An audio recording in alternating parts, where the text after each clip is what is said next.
할렐루야, 반갑습니다. 10일 떠난 삼각까지 오신 여러분들을 주님의 이름으로 환영합니다. 여기까지 오시느라 너무 수고하셨습니다. 자, 당연히 더해질수록 조금씩 어려워짐을 느끼고 있는데요. 그러나 문제를 자세히 보면 우리가 신앙 가운데 한 번쯤은 고민하고 생각해 보아야 할 그런 사항들이 있습니다. 그러나 어렵다고 그냥 넘어가지 마시고 내 신앙과 삶 가운데 적용해 보시고 대입해 보심으로 인해서 하나님의 시선과 마음으로 조금씩 우리의 삶을 옮겨가시고 맞춰가시는 여러분들 되시길 소망합니다. 자, 그렇다면 3과 계속 가도록 하겠습니다. 고! 제3과 하나님 나라의 방법들 제2부. 예수님의 가르침은 그분의 나라에서 살아야 할 원리로 가득 차 있다. 다음은 천국에 관한 다른 비유들입니다. 각 비유에 나온 천국에 관한 진리를 적어도 한 가지씩 나열했습니다. 비유를 읽고 공부하는 것은 임의로 하시기 바랍니다. 다음 비유들 중에서 두 가지를 선택해서 더 공부하십시오. 당신이 고른 비유에 동그라미를 해보시기 바랍니다. 마태복음 13장 47절에서 50절 그물의 비유입니다. 심판 때 의인과 악인을 구분하는 것은 하나님과 그분의 천사들이다. 마태복음 18장 23절에서 35절 무자비한 종의 비유입니다. 하나님이 우리에게 자비를 베푸시는 것처럼 다른 사람을 용서하고 자비를 베풀라. 마태복음 20장 1절부터 16절 포도원 품꾼의 비유입니다. 하나님은 주권자이시며 관대하시다. 하나님은 새로 믿게 된 사람들에게나 오랫동안 하나님을 섬긴 사람들에게나 똑같이 관대하게 하시며 공정하시다. 마태복음 25장 1절에서 13절 열처녀의 비유. 주 예수의 재림을 계속해서 주시하고 준비하고 있으라. 그분이 오실 때 우리는 준비되어 있어야 한다. 마태복음 25장 31절부터 46절 양과 염소의 비유입니다. 하나님 나라의 진정으로 속한 사람은 다른 사람들을 사랑함으로써 하나님을 향한 그의 사랑을 나타낼 것이다. 이 사랑은 다른 사람들의 실제적인 필요를 채워줌으로써 나타날 것이다. 마가복음 4장 26절부터 29절 비밀리에 자라는 씨의 비유. 인간의 노력만 가지고는 열매를 맺을 수 없다. 우리가 그분을 떠나서는 아무것도 할 수 없다. 우리는 하나님과 함께 천국의 사업을 함께 할 수 있는 특권을 지녔다. 그러나 오직 하나님만이 열매를 맺으실 수 있다. 그 다음 장을 넘어가서 342페이지 보겠습니다. 자, 여러분들 앞에 나왔던 비유들을 아마 고심해서 보셨을 것입니다. 여기서 나왔던 여러 가지 비유들 중에서 두 가지 비유를 골라야 했는데 여러분들은 어떤 비유들을 고르셨습니까? 저는 포도원의 품꾼 비유와 열처녀의 비유를 선택했습니다. 여러분들도 선택하신 비유들이 있을 것입니다. 그 비유에 맞게 생각해 보시고 고심해 보시고 여러분 삶 가운데 한번 대입해 보시기 바랍니다. 여러분이 고른 비유에 따라서 다음 질문에 답하시기 바랍니다. 비유 첫 번째 1. 비유의 이름과 해당하는 성경 구절을 쓰십시오. 제가 첫 번째로 선택한 비유는 마태복음 20장 1절부터 16절에 나와 있는 포도원 품꾼의 비유입니다. 함께 들어보시겠습니다. 천국은 마치 품꾼을 얻어 포도원에 들여보내려고 이른 아침에 나간 집주인과 같으니 그가 하루 한 데나리온씩 품꾼들과 약속하여 포도원에 들여보내고 또 제3시에 나가보니 장터에 놀고 서 있는 사람들이 또 있는지라. 그들에게 이르되 너희도 포도원에 들어가라. 내가 너희에게 상당하게 주리라 하니 그들이 가고 제6시와 제9시에 또 나가 그와 같이 하고 제11시에도 나가보니 서 있는 사람들이 또 있는지라. 이르되 너희는 어찌하여 종일토록 놀고 여기 서 있느냐. 이르되 우리를 품꾼으로 쓰는 이가 없음이니이다. 이르되 너희도 포도원에 들어가라 하니라. 저물매 포도원 주인이 청지기에게 이르되 품꾼들을 불러 나중 온 자로부터 시작하여 먼저 온 자까지 삭을 주라 하니 제11시에 온 자들이 와서 한 데나리온씩을 받거늘 먼저 온 자들이 와서 더 받을 줄 알았더니 그들도 한 데나리온씩 받은지라. 받은 후 집주인을 원망하여 이르되 나중 온 이 사람들은 1시간밖에 일하지 아니하였거늘 그들을 종일 수고하며 더위를 견딘 우리와 같게 하였나이다. 주인이 그 중에 한 사람에게 대답하여 이르되 친구여 내가 네게 잘못한 것이 없노라. 네가 나와 한 데나리온의 약속을 하지 아니하였느냐. 네 것이나 가지고 가라. 나중 온 이 사람에게 너와 같이 주는 것이 내 뜻이니라. 내 것을 가지고 내 뜻대로 할 것이 아니냐. 내가 선함으로 네가 악하게 보느냐. 이와 같이 나중된 자로서 먼저 되고 먼저 된 자로서 나중되리라. 2. 예수님께서 이 비유를 통해서 가르치시고자 하는 것이 무엇이라고 생각됩니까? 이 비유에서 포도원은 하나님의 나라를 의미합니다. 즉 천국을 말하고 있는 것이겠죠. 주인이 아침 일찍부터 일꾼들을 부르듯이 하나님께서도 천국의 확장과 그 사역을 위해서 하나님의 사람들을 부르십니다. 이 비유가 강조하는 것은 비록 늦게 부름을 받아 헌신한 일꾼들도 하나님의 마음과 시선에서는 귀하게 보신다는 것입니다. 이 비유를 보면 아침 6시 일찍부터 나와서 일한 일꾼들과 9시, 오후 12시, 그리고 3시, 심지어는 거의 일이 끝날 때쯤에 부름을 받아서 일한 일꾼들도 나와 있습니다. 그럼에도 불구하고 포도원 주인은 모두에게 똑같은 품삯을 주었습니다. 이런 포도원 주인의 행위는 우리 인간의 생각과 상식을 완전히 뒤집어 놓습니다. 포도원 주인은 왜 모두에게 똑같은 임금을 주었을까요? 이것은 바로 하나님께 일찍 부름받은 사람이나 늦게 부름받은 사람이나 하나님의 마음으로서는 동일하게 귀하게 여기신다는 것입니다. 하나님 나라에서 비록 작은 역할을 할지라도 하나님의 부르심을 입은 사람들은 그 시와 때가 언제든지 그 목적에 알맞게 귀하게 부름받아 사용된다는 것입니다. 우리는 일찍 부름받았던 늦게 부름받았던 간에 하나님의 원대하신 위대한 계획 가운데 불러주신 그 은혜와 역할이 얼마나 소중한지를 깨닫고 감사함으로 그 부르심에 순종해야 할 것입니다. 그러면서 예수님께서는 말씀하십니다. 예수님을 따르는 신앙생활에 있어서 그 마음의 중심과 그 동기에 따라서 먼저 된 자로서 나중될 수 있고 나중된 자로서 먼저 될 수 있다라고 오늘 비유는 말하고 있습니다. 3. 하나님이 이 비유를 당신과 당신의 교회에 어떻게 적용시키기를 원하신다고 생각합니까? 여러분이 한번 구원받기 전의 상태를 생각해 보시기 바랍니다. 누가 우리를 구원할 수 있었나요? 아무도 우리를 구원할 수 없었습니다. 죄로 인해서 죽을 수밖에 없던 우리를 하나님의 은혜로 십자가 대속의 공로로 살려주신 줄 믿으시기 바랍니다. 보통 사람들은 일을 할 때 그 일의 질과 양을 생각합니다. 그리고 그것을 평가하곤 합니다. 우리는 하나님이 일하면서도 내가 더 많은 시간량을 일했으니까 내가 더 많이 받아야 돼 라는 공로의식에 휩싸일 수 있습니다. 비록 내가 가진 재능이 부족할지라도 나의 힘이 부족할지라도 그것을 하나님 위에 바칠 때 하나님께서는 귀하게 여기시는 것입니다. 어떤 사람은 일찍 부름 받았습니다. 그러나 또 어떤 사람은 늦게 부름을 받았습니다. 일찍 온 사람들은 내가 더 일찍 왔으니까 내가 더 많이 보상받아야 돼 라는 그런 보상의식에 빠질 수 있습니다. 비록 늦게 부름 받았을지라도 주님께 감사함으로 헌신하실 때 하나님께서는 그 마음의 중심을 보십니다. 일찍 부름 받았느냐 늦게 부름 받았느냐 보다 더 중요한 것이 있다면 하나님께서 우리를 불러주셨다는 그 자체인 것입니다. 하나님께서는 모든 부름받은 사람들을 다 귀하게 보십니다. 우리가 중요한 것이 있다면 지금 부름받은 그 자리에서 우리는 주님께 충성하고 있는가, 감사와 은혜로서 그것들을 감당하고 있는가입니다. 그러므로 우리에게 필요한 것이 있다면 모든 것을 은혜로 받아들일 수 있는 바로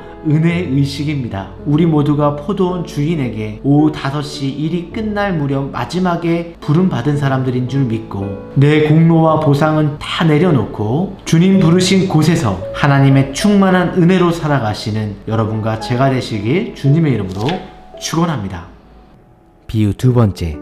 1. 비유의 이름과 해당하는 성경 구절을 쓰십시오. 두 번째 비유는 마태복음 25장 1절부터 13절까지의 열처녀 비유입니다. 그때 천국은 마치 등을 들고 신랑을 맞으러 나간 10 처녀와 같다 하리니 그 중에 5은 미련하고 5은 슬기 있는 자라. 미련한 자들은 등을 가지되 기름을 가지지 아니하고 슬기 있는 자들은 그릇에 기름을 담아 등과 함께 가져갔더니 신랑이 더디옴으로 다 졸며 잘세. 밤중에 소리가 나되 보라 신랑이로다 맞으러 나오라 하매 이에 그 처녀들이 다 일어나 등을 준비할세. 미련한 자들이 슬기 있는 자들에게 이르되 우리 등불이 꺼져가니 너희 기름을 좀 나눠달라 하거늘 슬기 있는 자들이 대답하여 이르되 우리와 너희가 쓰기에 다 부족할까 하노니 차라리 파는 자들에게 가서 너희 쓸 것을 사라 하니 그들이 사러 간 사이에 신랑이 오므로 준비하였던 자들은 함께 혼인잔치에 들어가고 문은 닫힌지라. 그 후에 남은 처녀들이 와서 이르되 주여 주여 우리에게 열어주소서. 대답하여 이르되 진실로 너희에게 이르노니 내가 너희를 알지 못하노라 하였느니라. 그런즉 깨어있으라. 너희는 그날과 그때를 알지 못하느니라. 2. 예수님께서 이 비유를 통해서 가르치시고자 하는 것이 무엇이라고 생각됩니까? 여기 본문에 나오는 열처녀 모두는 신랑이 오기를 간절히 기다리고 있었습니다. 그 가운데 5은 미련하고 나머지 5은 슬기로웠다라고 기록하고 있습니다. 미련한 처녀들은 등불은 가졌으나 기름은 넉넉히 가지고 있지 않았습니다. 그러나 슬기로운 처녀들은 자기의 등불과 함께 여분의 기름도 마련하였다라고 성경은 기록합니다. 신랑이 더디 오니까 처녀들은 모두 잠들어 버렸고 그들이 준비했던 등불은 꺼져만 갔습니다. 이 순간에 이르러서야 미련한 처녀들은 자신들이 공경에 빠졌음을 깨닫게 되었습니다. 그들에게는 신랑이 올 때까지 기다릴 수 있는 더 이상의 기름이 준비되어 있지 않았기 때문입니다. 결국 충분한 기름을 가지고 있지 않던 미련한 5 처녀는 기름을 사러 나갔고 그 사이에 신랑이 왔습니다. 결국 그들은 기름을 준비했던 슬기로운 처녀는 신랑과 함께 혼인잔치에 들어가게 되었고 미련한 5 처녀들은 혼인잔치에 문이 닫혀서 더 이상은 들어갈 수가 없는 신세가 되었습니다. 자신이 정말 참여해야 될 그 잔치에 참여하지 못한 것이죠. 그 처녀들이 해야 될 일은 바로 깨어서 신랑을 기다리는 것이었습니다. 즉 깨어서 오실 신랑을 기다리고 자신의 사명을 끝까지 지켜내는 것이 그들의 일이었습니다. 마태복음 24장 37절에서 39절에 이렇게 말씀합니다. 노아의 때와 같이 인자의 임함도 그러하리라. 홍수 전에 노아가 방주에 들어가던 날까지 사람들이 먹고 마시고 장가들고 시집가고 있으면서 홍수가 나서 그들을 다 멸하기까지 깨닫지 못하였으니 인자의 임함도 이러하리라. 아멘. 누가복음 17장 28절에서 29절 말씀입니다. 또 롯의 때와 같으리니 사람들이 먹고 마시고 사고 팔고 심고 집을 짓더니 롯이 소돔에서 나가던 날에 하늘로부터 불과 유황이 비오듯 하여 그들을 멸망시켰느니라. 인자가 나타나는 날에도 이러하리라. 아멘. 또 데살로니가전서 5장 2절에서 3절이 말씀합니다. 주의 날이 밤에 도둑과 같이 이를 줄을 너희 자신이 자세히 알기 때문이라. 그들이 평안하다 안전하다 할 그때에 임신한 여자에게 해산의 고통이 이름과 같이 멸망이 갑자기 그들에게 이르리니 결코 피하지 못하리라. 이렇듯 마지막 때에 예수님께서 오시는 때는 아무도 알지 못하며 갑자기 어느새 그 신랑과 같이 찾아오신다는 것입니다. 열처녀의 비유는 언제 오실지 모르는 예수님의 재림을 기다리며 우리 믿는 자들이 항상 영적으로 깨어서 거룩하고 순결함을 지키고 믿음 가운데 주님을 기다려야 된다는 것입니다. 구원은 우리에게 언제까지나 있는 것이 아닙니다. 마태복음 25장 13절 말씀에 그런즉 깨어있으라. 너희는 그 날과 그 시를 알지 못하니라. 아멘. 여기서 깨어있으라는 말은 예비하고 있으라는 말과 동일한 말입니다. 우리는 주님을 믿으면서 날마다 순간마다 인생을 결산할 수 있는 준비가 되어 있어야만 합니다. 실제로 주님이 오신 때에는 미련한 5 처녀와 같이 그때는 늦습니다. 아직 주님이 재림하시지 않은 지금이 기회인 줄 믿고 다시 오신 주님을 순결한 신부로서 기쁨으로 맞이할 준비를 하시고 언제나 하나님과 친밀한 교제 가운데 그분을 기다리시고 갈망하시는 여러분들 되시길 주님의 이름으로 축원합니다. 3. 하나님이 이 비유를 당신과 당신의 교회에 어떻게 적용시키기를 원하신다고 생각합니까? 사실 미련한 5 처녀가 기름을 준비하지 못한 것이 아니었습니다. 그들이 기름을 가졌지만 충분하지 못했을 뿐입니다. 적당히 한다라는 말이 바로 이럴 때 쓰는 말입니다. 준비는 하긴 했지만 충분하지 않은 상태를 말하고 있습니다. 우리가 주님을 믿고 있지만 주님 오실 때 구원받을 만큼 충분한 삶을 살고 있지 않다면 주님 오실 때 우리가 저 천국을 소망할 수가 있을까요? 그러므로 우리는 우리 인생에서 이 정도면 된 것 같아, 이만큼이면 되지 않겠어? 라는 그런 적당히를 버리고 적당히를 내려놓아야만 합니다. 그 적당히를 내려놓고 순간순간 주님을 향해서 최선의 삶을 살아야 하는 것입니다. 여러분은 만약 지금 죽는다고 할지라도 천국 갈 자신이 있으십니까? 아직은 기회의 문이 열려 있습니다. 오늘 지금 이 순간이 우리 인생의 마지막 순간인 것처럼 우리는 살아야만 할 것입니다. 저 또한 목사로서 그렇게 이끌 수 있도록 기도하면서 권면하고 노력하겠습니다. 언제나 예수님을 붙들고 늘 성령 충만하여 우리의 신랑 되신 주님이 오실 때 기쁨으로 저 천국의 잔치에 참여하시는 여러분들 되시길 주님의 이름으로 축원합니다. 342페이지 하단입니다. 하나님 나라의 원리. 예수님의 가르침은 하나님의 나라에서 살아야 할 원리들로 가득 차 있습니다. 예를 들어 산상수훈, 마태복음 5장에서 7장 말씀은 이 악한 세상에서 바른 삶을 사는 데 중요한 지침이 됩니다. 지금 성경을 펴서 마태복음 5장부터 7장까지 훑어보시기 바랍니다. 다 읽으실 필요는 없지만 하나님이 여러분의 삶에 오늘 적용하기 원하시는 원리를 적어도 한 가지 이상 찾아보시기 바랍니다. 그리고 다음 질문에 답하십시오. 1. 찾은 구절을 써보십시오. 마태복음 6장 19절부터 21절 보물을 하늘에 쌓아두라 비유입니다. 너희를 위하여 보물을 땅에 쌓아두지 말라. 거기는 좀과 동록이 해하며 도둑이 구멍을 뚫고 도둑질하느니라. 오직 너희를 위하여 보물을 하늘에 쌓아두라. 거기는 좀이나 동록이 해하지 못하며 도둑이 구멍을 뚫지도 못하고 도둑질도 못하느니라. 네 보물이 있는 그곳에는 네 마음도 있느니라. 2. 그 구절에 나온 원리는 무엇입니까? 여러분 자신의 말로 쓰십시오.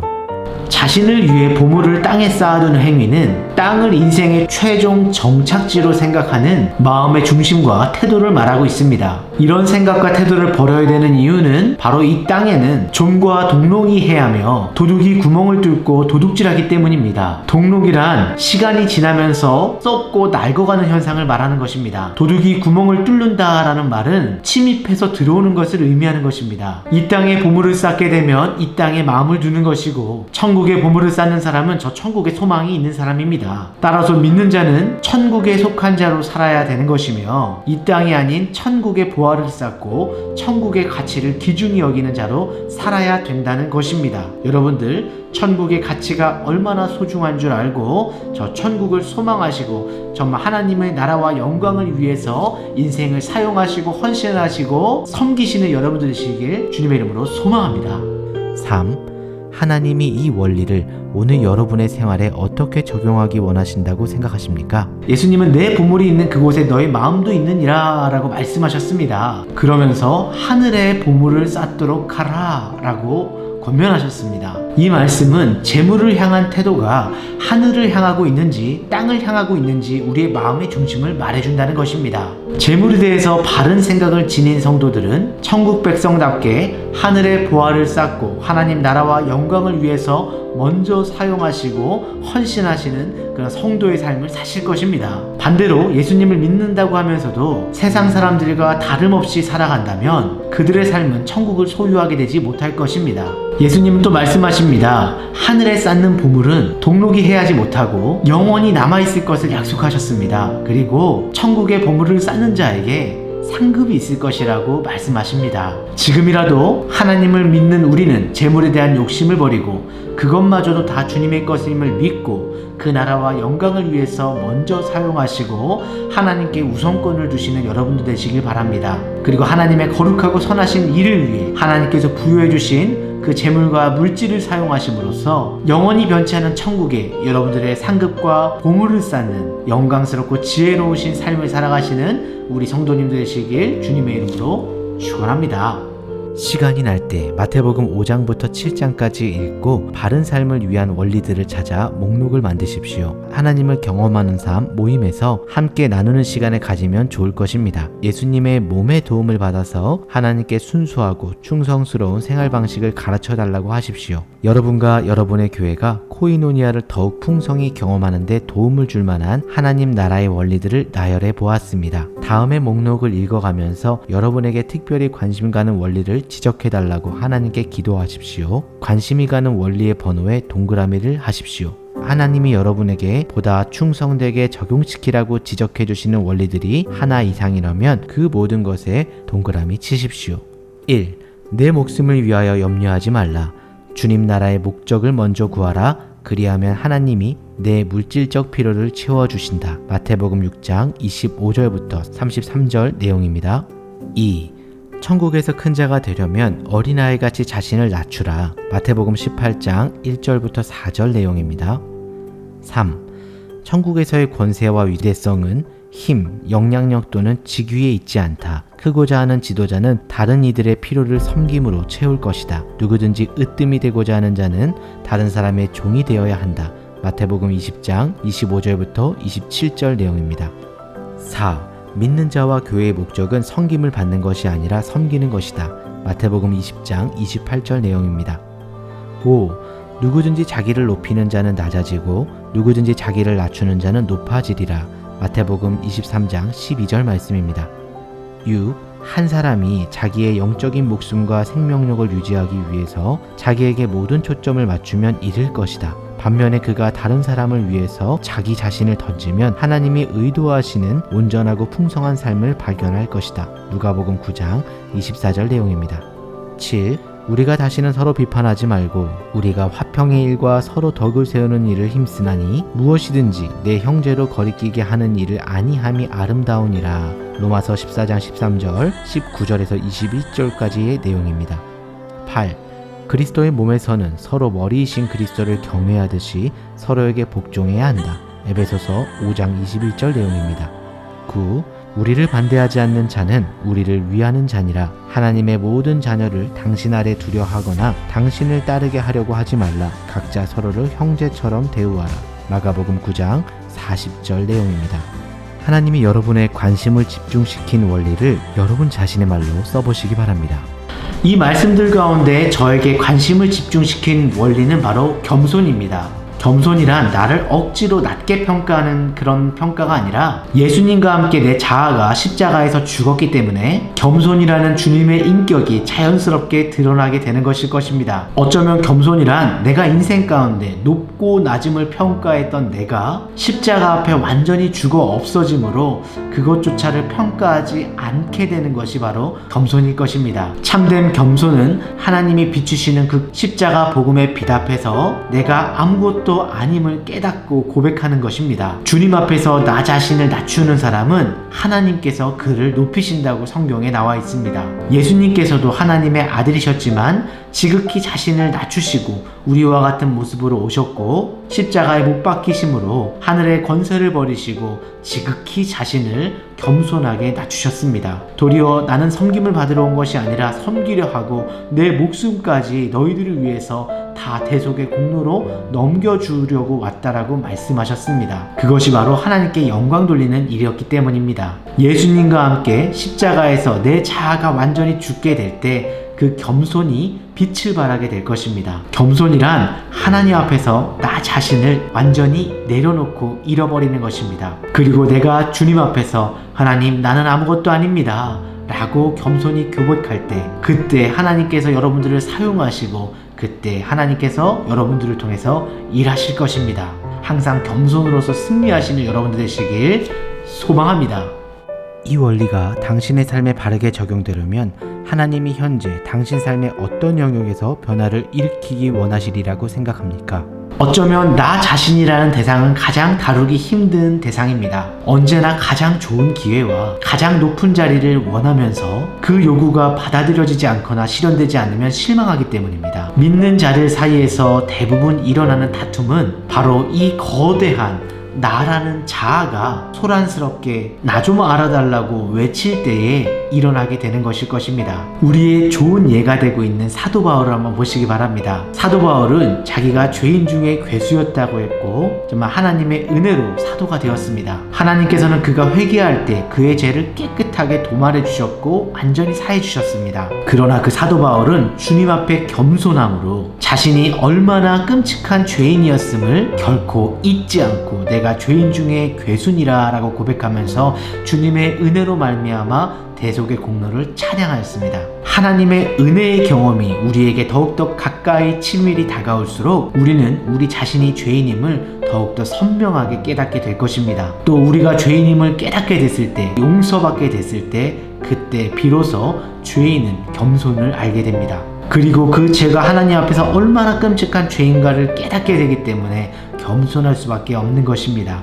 우리를 겸손하게 만드는 것은 죄 때문이 아니라 죄를 깨끗하게 씻으시는 하나님의 은혜가 충만하게 우리에게 임할 때에 죄를 깨닫게 되는 것이고 우리도 겸손하게 되는 것입니다. 우리가 진정 하나님의 은혜를 사모하지 않고 성령에 사로잡히지 않는다면 교만의 자아가 우리의 많은 부분을 소유하게 될 것입니다. 그러므로 하나님께서는 제 사역과 여러분들의 삶과 그 중심이 하나님의 충만한 은혜 가운데 잠겨서 교만하지 않고 날마다 주시는 겸손의 변화와 주님의 인격을 닮은 그 겸손으로 나아가시길 원합니다. 십자가 앞에 나의 모든 것을 내려놓고 나는 아무것도 아님을 깨닫고 주님 앞에 겸손함으로 그분의 인격을 닮아가시는 여러분 되시기 주님의 이름으로 축원합니다. 이것이 바로 우리가 삶 가운데 교회 가운데 적용해야 될 우리의 모습일 것입니다. 이 단원의 암송 구절을 아래 적어보시기 바랍니다. 그가 빛 가운데 계신 것 같이 우리도 빛 가운데 행하면 우리가 서로 사귐이 있고 그 아들 예수의 피가 우리를 모든 죄에서 깨끗하게 하실 것이요. 요한일서 1장 7절 말씀 다시 한번 암송하겠습니다. 그가 빛 가운데 계신 것 같이 우리도 빛 가운데 행하면 우리가 서로 사귐이 있고 그 아들 예수의 피가 우리를 모든 죄에서 깨끗하게 하실 것이요. 요한일서 1장 7절 말씀입니다. 아멘. 오늘 배운 것을 복습해 보시기 바랍니다. 오늘 학습한 내용 중 어떤 구절이나 성구가 가장 뜻에 와닿았습니까? 위의 구절이나 성구를 하나님에 대한 여러분의 기도로 바꾸어 보시기 바랍니다. 오늘 학습에 대한 반응으로 하나님은 여러분에게 무엇을 하기 원하십니까? 이과의 요점을 직접 요약해 보겠습니다. 첫 번째, 하나님께서 우리를 위대한 계획 가운데 불러주신 그 자체가 은혜이다. 두 번째, 공로의식, 보상의식을 버리고 은혜의식으로 주의 일을 감당하자. 세 번째, 다시 주님 오심을 예비하는 영적으로 깨어있는 거룩하고 순결한 신부가 되자. 네 번째, 이 세상의 가치보다 하늘의 가치를 귀중히 여기고 천국의 보물을 쌓자. 다섯 번째, 내가 아무것도 아님을 고백할 때 하나님이 일하신다. 여섯 번째, 겸손은 내 자아가 십자가 앞에서 죽고 내 자신이 아무것도 아님을 깨닫는 것이다. 자, 여러분들 너무 수고 많으셨습니다. 오늘 여러 말씀의 비유를 통해서 우리의 삶을 비춰볼 수 있는 그런 귀한 시간이 되었습니다. 우리가 머릿속으로만 알고 깨닫는 것이 아니라 삶 가운데 주님의 그 마음과 그 원리를 실천하여서 하나님 안에서 정말 30배, 60배, 100배의 결실을 맺는 여러분들 되시길 바랍니다. 제가 잠깐 기도하겠습니다. 사랑의 하나님 아버지 감사합니다. 오늘 주셨던 우리 각자의 마음속에 우리가 정말 주님의 은혜를 사모하고 공로의식과 보상의식을 버리고 주님 앞에 겸손함으로 은혜와 감사로 나아갈 수 있는 우리 귀한 인생들 될 수 있도록 도와주시옵소서. 우리가 이 땅 가운데 세상의 물질과 세상의 것들에 취해서 사는 것이 아니라 하나님의 영광과 그 나라의 사역을 위해서 살아가는 자들이 되게 도와주시고 이 땅에 보물을 쌓고 살아가기를 원하는 것이 아니라 주님 나라의 거룩한 것들을 위해서 날마다 기도하고 주님의 시선, 주님의 마음으로 살아갈 수 있는 귀한 백성들 되도록 도와주시옵소서. 하나님, 오늘도 우리가 십자가 앞에 우리를 부인하고 주님과 같이 겸손함으로 나아가길 원합니다. 오늘도 우리의 삶을 붙드시고 우리를 위해서 다시 사신 예수님의 이름으로 기도드립니다. 아멘. 지금까지 너무 수고 많으셨습니다. 감사드리며 주님의 은혜와 능력으로 또 겸손함으로 승리하시는 여러분들 되시길 주님의 이름으로 소망합니다. 감사합니다.